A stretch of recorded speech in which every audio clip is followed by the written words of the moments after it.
Thank you, Marion. And I do apologise. We've been hearing a lot about construction today, and I had to tell you there's going to be more, but maybe I'll take a little bit of a different approach. I was asked to speak about industry associations and the future of work, but as a bit of a history buff, I like to look back in how we guide the future. And as the CEO of the oldest federated industry association, we were federated in 1890. I thought it was worthwhile looking back at some of the things that master builders got involved in. And in fact, our first national president in 1890 appeared as a witness at the Royal Commission on Strikes in May 1891. Interestingly enough, he was a boilermaker by trade in England and was a very proud union member, but then became a builder and first national president. And I'd just like you to quote a couple of the questions that were put to him when he was in the witness box. Is it not always a matter of anxiety whether you get through a big contract without a strike? Mr. Dow replies, yes, you always have to look a long way ahead to see how things are going to be. But do you have to put a certain margin for the risk of being cornered? Yes, that is not uncommon. Could you tender with more certainty and security if you could go through a contract without a strike? Yes, most certainly. Is not part of the depression existing in the trade right now due to the timidity of people investing? There is no doubt about it. Work has been kept back and they have not offered it since the last great strike. Has that been owing to the uncertainty of labour? Yes, people who have money to invest avoid, just now, enterprises in which much labour is employed. They invest their money in some other way. I think that applies now in 2024 as much as it applied in 1891. So we've had 140 odd years in our existence of where we still have problems in the building and construction industry. We're still dealing with the same problems of a recalcitrant union who undermines the right of freedom of association, creates risk to business certainty, and jeopardises investment. So my proposition to you today is if industry associations are to have any chance in playing a role in shaping the future of work and dealing with the myriad of challenges that this will inevitably bring, we must be strong, resilient, and have the core fundamentals right.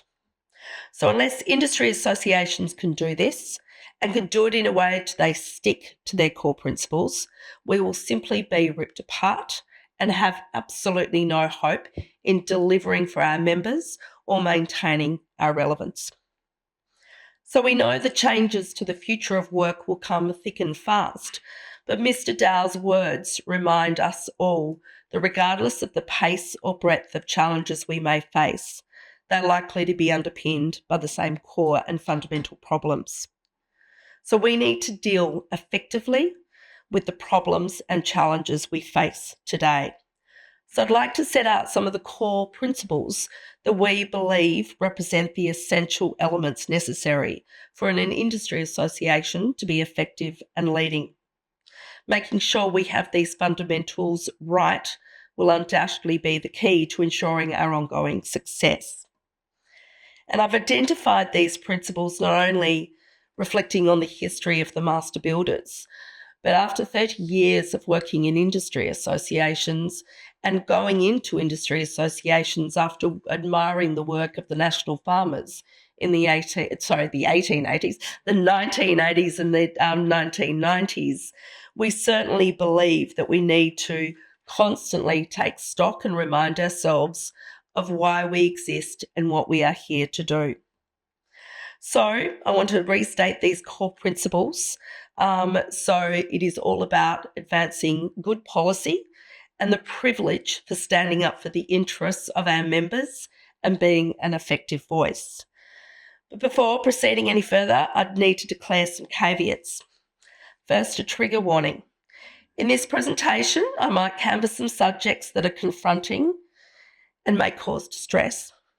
These include concepts such as evidence-based policy, the existence of actual facts, and the old-fashioned notion of common sense. Secondly, I may or may not to refer to instances involving other industry associations that may or may not be known to you. I'm not going to name names, but you may be able to identify them as I refer to the experiences we've had with others. So, where are my slides?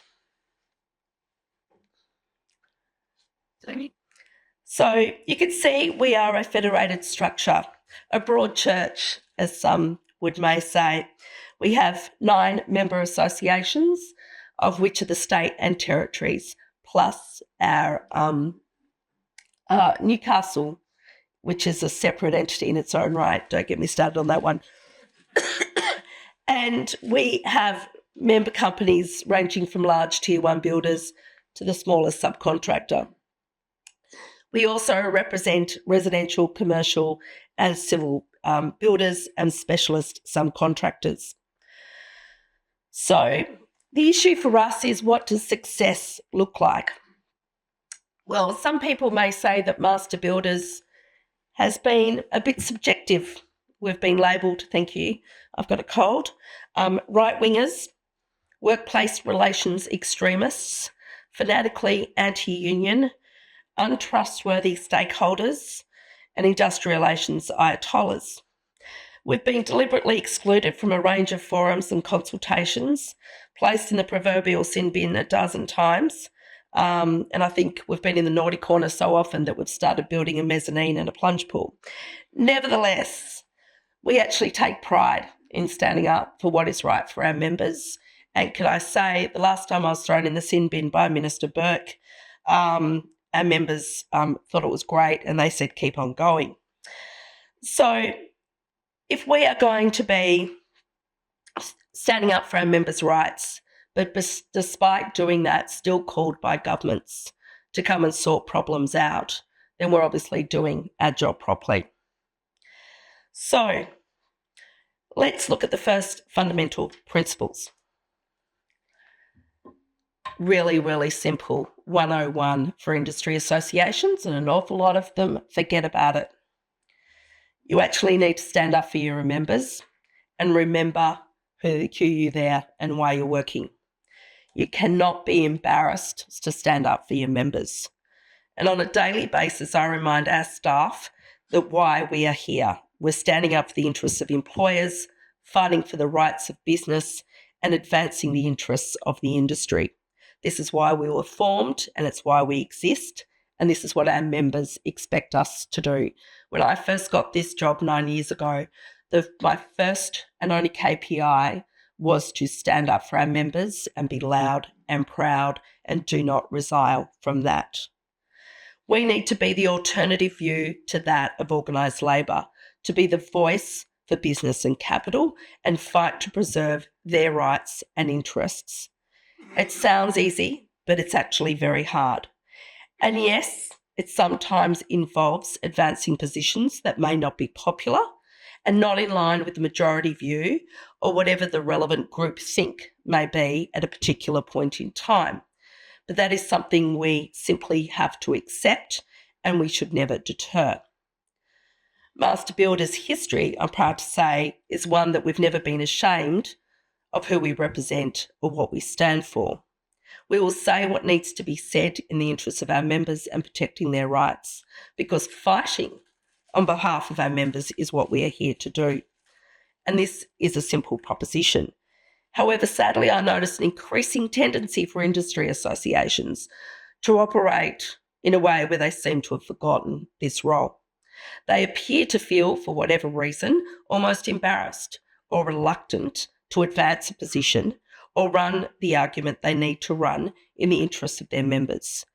This reluctance commonly manifests itself through something that people seem to think can't be seen, and that is complete silence.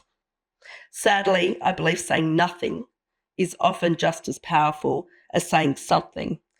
And for other employer groups, this can be often particularly problematic during times of key policy debate.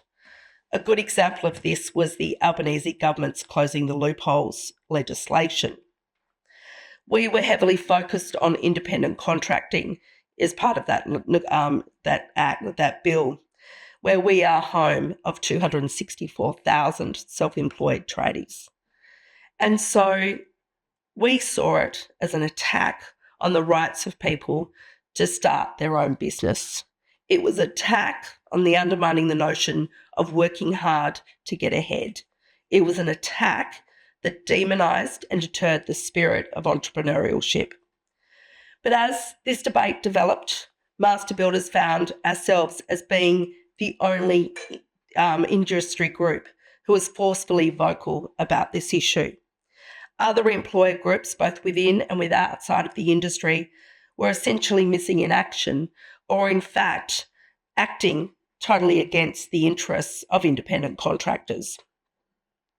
Where were they and why were they doing it?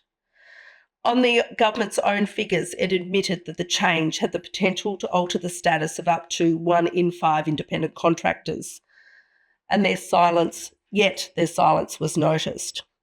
I can say that in almost every meeting or forum about which we spoke on this issue, there was one constant theme of comment made. Where is the industry group? If they aren't concerned about this issue, then is it really a problem? Their members are more affected than yours, so why are they telling us this? Comments like these, while being entirely reasonable, were very unhelpful and showed to me just how powerful saying nothing can be. It is not for me to guess why certain organisations went missing in action during this debate. This absence made it harder for those who were engaged and doing the right thing. So I would simply say to those who were MIA, members will always thank you for giving them a voice and fighting on their behalf, regardless of the outcome you achieve. Sometimes you have to say unpopular things. Sometimes you have to put personal interest or ambitions aside. And sometimes you have to run arguments that may not be popular. But that is what you have to do because that is what your job is. Fortunately for us, our advocacy did pay off.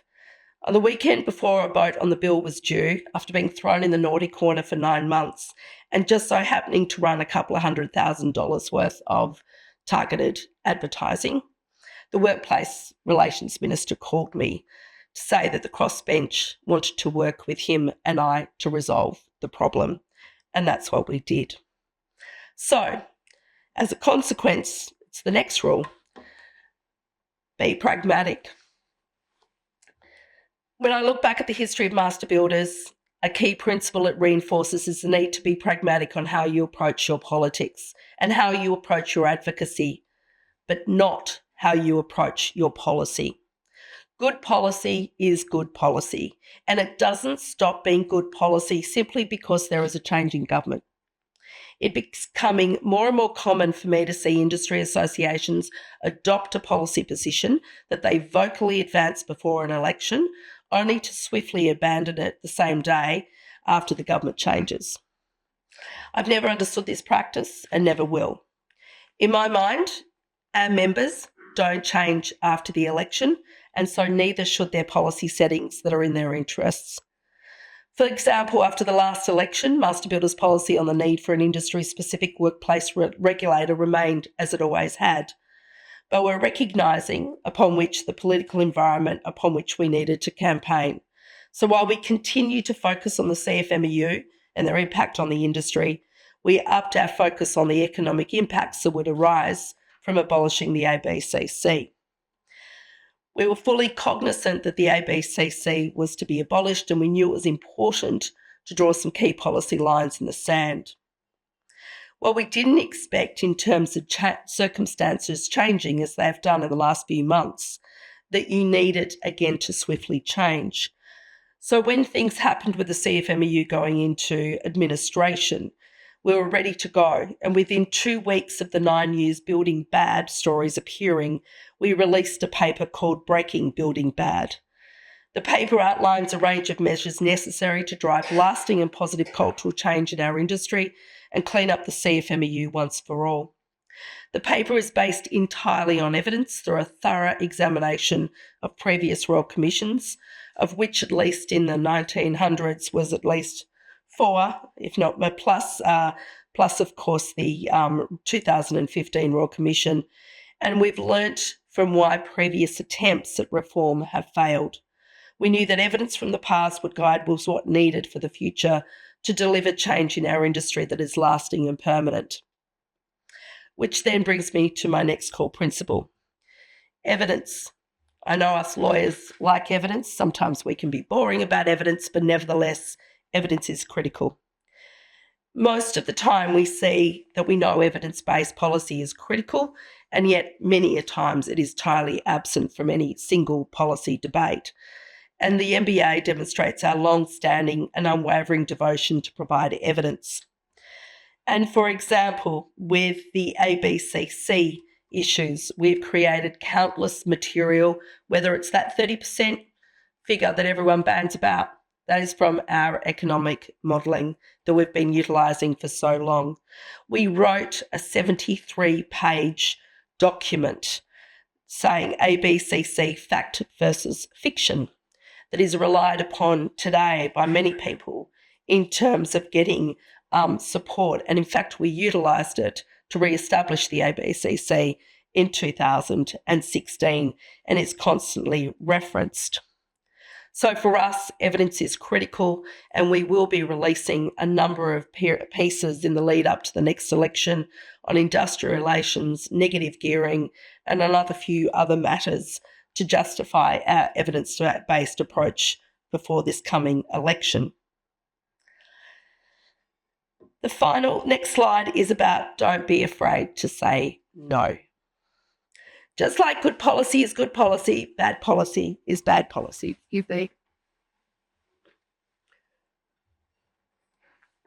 And saying no to bad policy is just as important as standing up to support good policy. Saying no to bad policy is an approach that we don't hesitate to deploy. If it's bad and it's against your interests, then it should be opposed. Simple as that.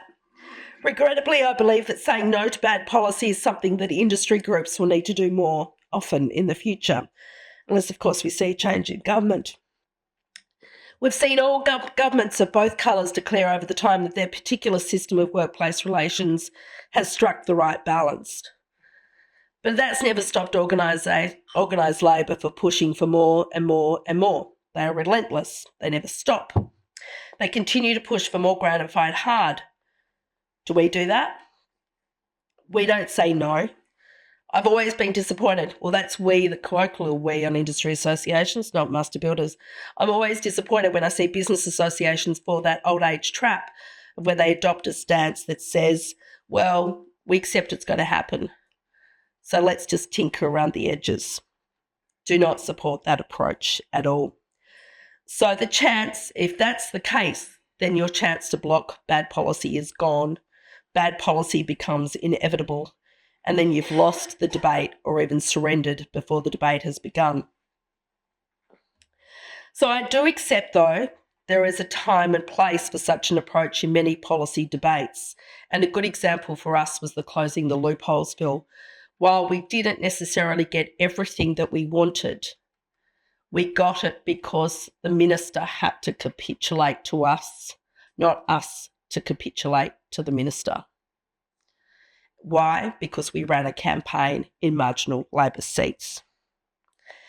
And we all know when it comes to coalition governments and workplace reform, no matter how minor the change or inconsequential it is, we will see unions being completely united in their complete opposition. So why don't we as industry associations do likewise?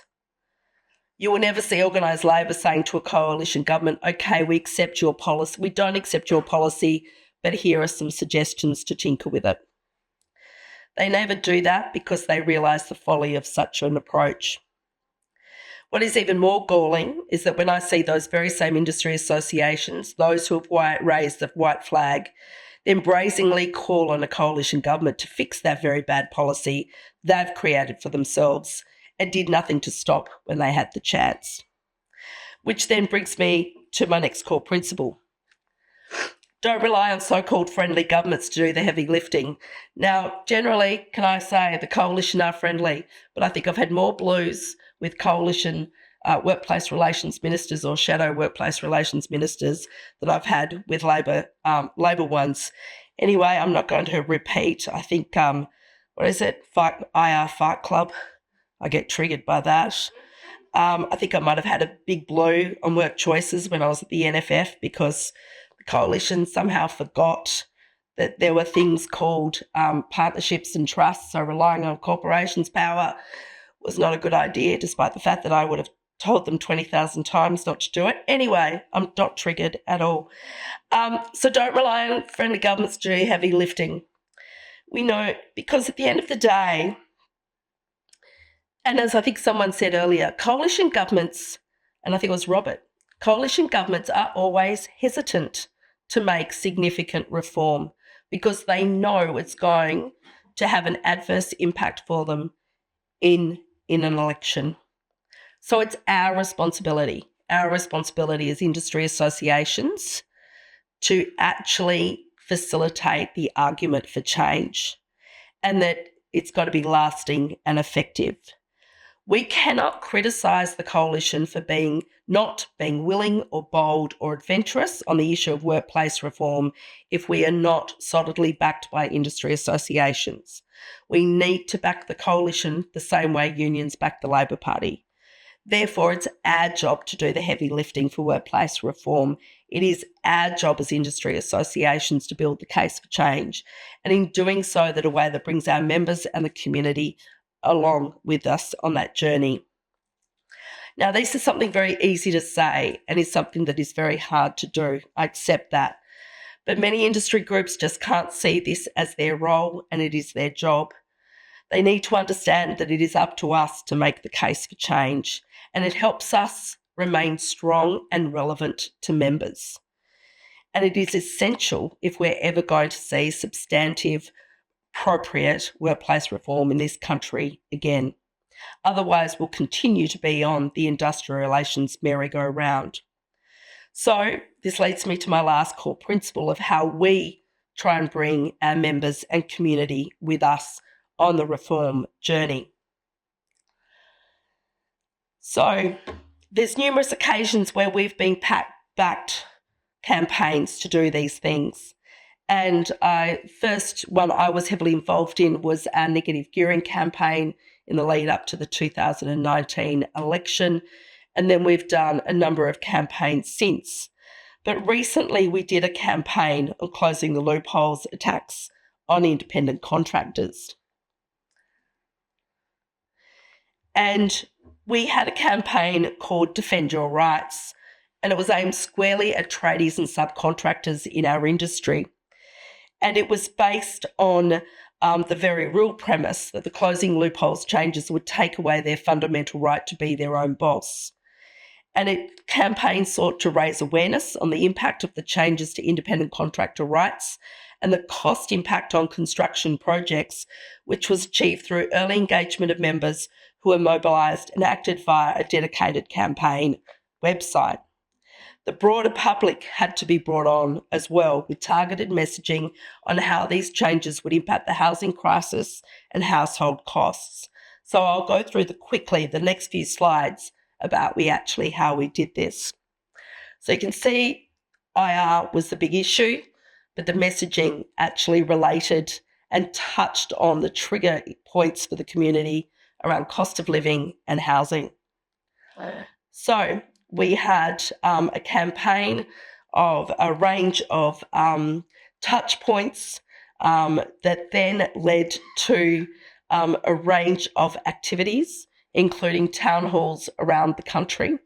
About 25 town halls we conducted personally over about 4 weeks, talking to members around the country. We then undertook digital advertising. Digital advertising for us is not just a scattered gun approach. We have a data house of about 40 data points of industry understanding that goes down to statistical area 2. which is about half a postcode. We're currently just updating that data house to include the new federal electorate boundaries. So we can then utilise the geographic data with the demographic data to do targeted digital campaigning by half a postcode, which is what we did with a series of ads through digital media. And you can see the stats there about some of the reach that we got through that campaign in using all the data.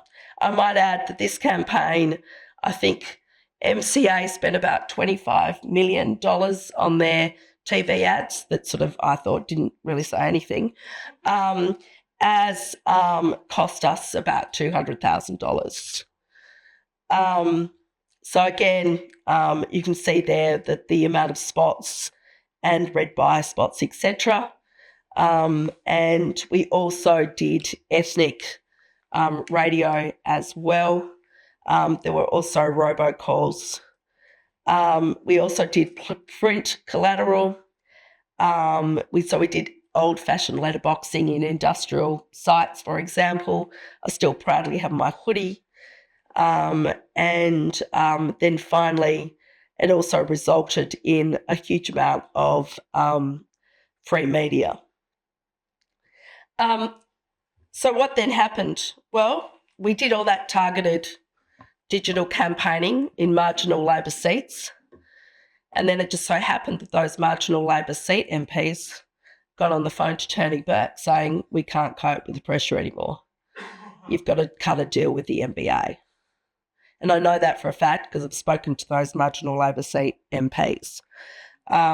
We will continue to be doing that for the next election, as we have since 2019, both on IR but also on negative gearing, and it will all be linked to the housing crisis.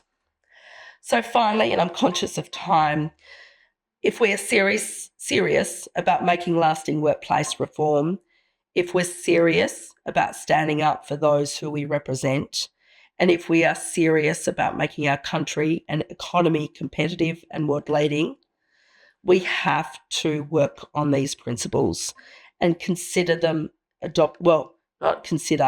we have to adopt them at every turn if you are leading an industry associations.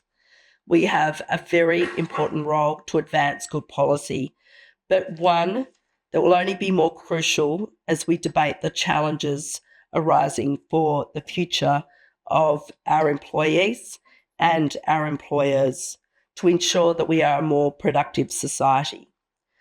We should never forget what a privilege it is to stand up for the interests of employers and be an effective voice for the business community. So I thank the Society for the invitation today to enable me to have my rant and vent. But I feel after 30 years of working for industry associations, it is critical that industry associations do their job well, they do it right, they are loud, they are proud, and they are strident in doing so, just like our competitors are in the union movement. Thank you.